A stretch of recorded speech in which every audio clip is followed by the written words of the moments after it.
Supreme court ने Delhi high court के उस आदेश पर रोक लगा दी है जिसमें 2017 के उन्नाव रेप केस में पूर्व बीजेपी नेता कुलदीप सिंह सेंगर की उम्र कैद की सजा को निलंबित किया गया था। पीड़िता के वकील महमूद प्राचा ने कहा कि ये थोड़ी राहत है, जीत नहीं। सीबीआई ने सीमित मुद्दों पर ही स्टैंड लिया है और हमने सलाह नहीं ली, जबकि हमारे पास मजबूत सबूत हैं। उन्होंने जोड़ा कि कोर्ट ने मुख्य तर्कों पर ध्यान नहीं दिया और सीबीआई ने पीड़ित पक्ष को पार्टी नहीं बनाया। बच्ची जो थी और इसका परिवार मुझसे मुझसे ये रोज पूछ रहा था कि क्या अब हम अगले 5 मिनट जिंदा रहेंगे या नहीं रहेंगे। अब कम से कम मैं इन्हें ये बता सकता हूं कि आपके पास अभी बहुत छोटी सी रिलीफ मिली है। बिल्कुल हमें इसको विक्ट्री नहीं कहना चाहिए, मैं इसको विक्ट्री नहीं कह रहा हूं, ये विक्ट्री नहीं है। ये एक छोटा सा सांस लेने का मौका विक्टिम और उसको परिवार को मिला है। इसके अलावा इस फैसले को मैं कुछ भी नहीं देख सकता, क्योंकि जो सीबीआई ने जो स्टैंड लिया है, जो हमें डर था वही किया उन्होंने।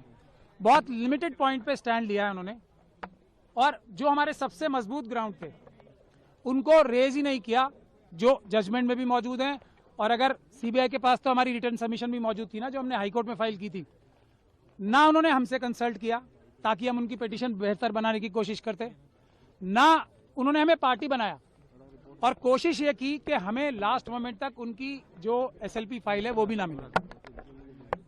तब आज भी, लेकिन मैंने आपको पहले भी कहा है, इस बच्ची और इसके परिवार के खिलाफ इतने ज्यादा अत्याचार हुए हैं, इतने ज्यादा सबूत मौजूद हैं कि अगर इतनी सी भी बात की जाएगी ना, तो कोई भी जज, कोई भी अदालत इस बच्ची के ही पक्ष में फैसला देगी। और इसीलिए इस जजमेंट को हम क्रिटिसाइज कर रहे थे कि ये जो दिल्ली हाईकोर्ट की जजमेंट थी, वो इतनी महान दयालुता जो दिखाई थी इस कॉन्विक्ट को, कुलदीप सिंह सेंगर को, जिसको मैं बोलता हूँ एप्स्टीन गैंग के मेंबर हैं, वो इंडियन एप्स्टीन गैंग के मेंबर हैं, उनके साथ बहुत बड़ा गैंग भी है। और आज आप लोगों ने अंदर भी देख लिया होगा कि हम लोगों की संख्या इतनी सी थी उन लोगों की संख्या के आगे, और हमें दोनों तरफ से मुकाबला करना पड़ रहा था, इस तरफ से भी और उस तरफ से भी। तो टेक्निकल ग्राउंड पे आज कोर्ट ने फिर भी हमें मेन मेरिट्स पे सुनने का मौका, सुनवाई करने का मौका नहीं दिया, क्योंकि हमने ये कहा था कि जो सीबीआई ने बोला है वो टिप ऑफ द आइसबर्ग है। हमारे पास अभी मेजर पोर्शन है जिसमें ये पब्लिक सर्वेंट की बात तो बहुत छोटी है ना, पब्लिक सर्वेंट के अलावा ये person in dominance in control है, क्योंकि इसी जजमेंट में लिखा हुआ है कि कुलदीप सिंह सेंगर साहब ने पंचायत होल्ड करके सबको बुलाया था अपने सामने और ये बोला था कि केस फाइल करो या ना करो ये मैं तय करूंगा। इस तरफ की बातें इसी जजमेंट में लिखी हुई। तो हमें ये भी बोलने का मौका नहीं मिला, हमें ये भी बोलने का मौका नहीं मिला कि जो दूसरा मेजर इशू है जिस वजह से ये सस्पेंशन दी गई थी, तो वो इसलिए दी गई थी कि सिर्फ 7 साल की मिनिमम सजा है। अब जब मिनिमम सजा इतनी है तो इसको छोड़ देना चाहिए। ये एक ग्राउंड था जो हम चैलेंज करेंगे भी, अभी क्रिटिसाइज भी करेंगे। तो मैक्सिमम पनिशमेंट देखी जाती है ना, ये कोर्ट, कोई भी हाई कोर्ट ये फैसला तभी दे सकती है जबकि वो डिटेल में फैसला दे कि इसमें मिनिमम पनिशमेंट से ज्यादा दी नहीं जा सकती। हम ये भी नहीं बता पाए, मैं भी आपको 3-4 पॉइंट ही बता रहा हूं।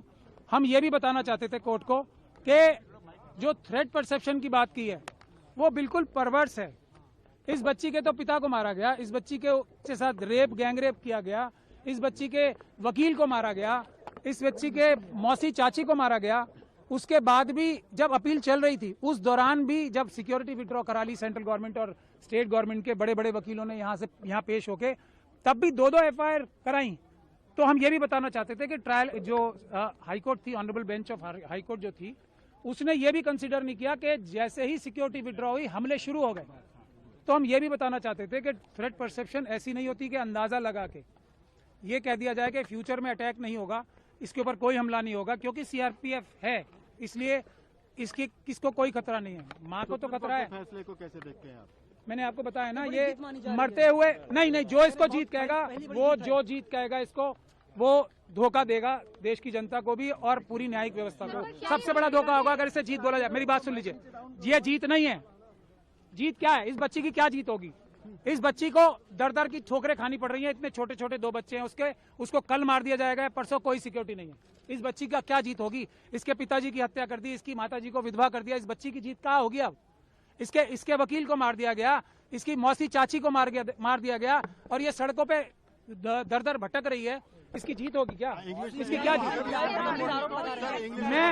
मैं सीबीआई ने हमें पार्टी नहीं बनाया।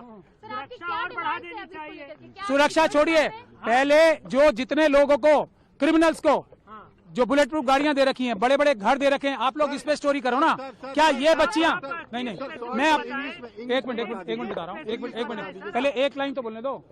हाथरस की बच्ची है ना, जब वो भी मरने लगेंगे तभी उनका भी ख्याल होगा, उसका परिवार का कोई ख्याल नहीं हो रहा ना। ये हमारी, बस लास्ट लाइन बोलिए, ये हमारी सिस्टम का फेलियर है, हमारी सोसाइटी का फेलियर है कि हम 2 दिन 4 दिन तो किसी इशू के बारे में एक्टिव रहते हैं, उसके बाद निरंतरता नहीं होती। यही जो गिद्ध है ना एप्स्टीन गैंग के, ये इस बात को जानते हैं कि 5-6 दिन, 1 महीने से ज्यादा देश की जनता भूल जाएगी, क्योंकि अपनी परेशानियों में मुब्तला हो जाती है। मैं इसको, अगर आप इसको रिलीफ कह रही हो कि जो इतनी एक तरीके से, पूरी तरीके से कानून व्यवस्था और सब लॉ के खिलाफ जो हाईकोर्ट की जजमेंट थी उसको रोक दिया गया, तो फिर मैं रिलीफ कह सकता हूं, लेकिन ये बच्ची को